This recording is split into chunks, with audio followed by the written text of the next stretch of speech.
Well, living where I live in California, we have a huge diversity of very unusual trees. And I love going to some of these really old estate properties and seeing the anomalies, the unusual characteristic trees. This tree has been worked on for almost a century.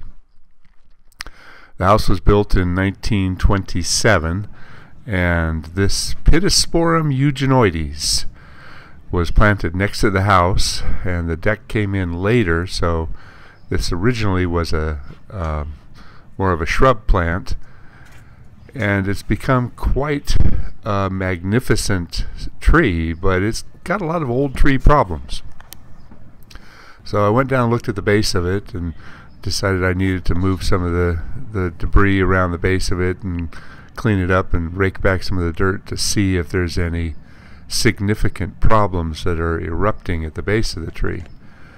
And you can see at one time somebody put a lot of effort into building this support system. It's a very elaborate support system, and there's a creek down below the house, so I can only imagine, you know, years of high water and strange things happening down through here.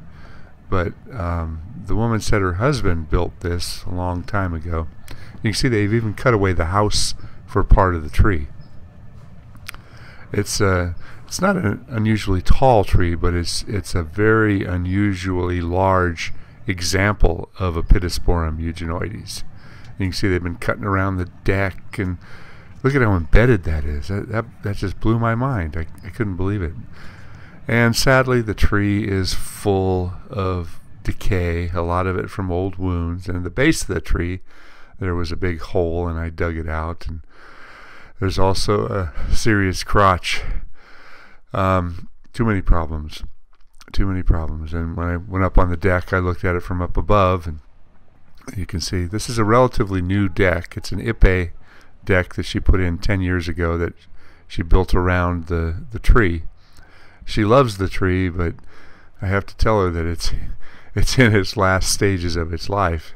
It doesn't have a real full canopy like they normally do, and there's a lot of decay pockets throughout. Everywhere you look, there's some significant old decay, but there's still a lot of healthy tissue keeping this thing alive. So I don't really know what to say.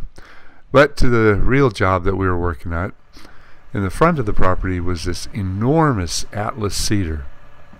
Beautiful, beautiful tree. But the tree has been worked on for such a long time, and many of the branches have become very heavy from years and years of tipping back and cutting back all the way around. It developed lots of additional branching on the ends, which oftentimes adds to the weight when the cones develop or the rain comes in. It gathers a lot. So it's a type of tree that is recognized as being brittle. Here's the house when it was first built in 1927. It's the lower house down at the bottom there. And here it is. You can see this tree. It's growing there right in the front. This is 1940. I love it when a client says, "Oh, I've got a picture of this tree when it was little." There's the front door. And if you saw that transition, it was kind of cool. Back up and do that again. You can see there's the house. It's a magnificent old house.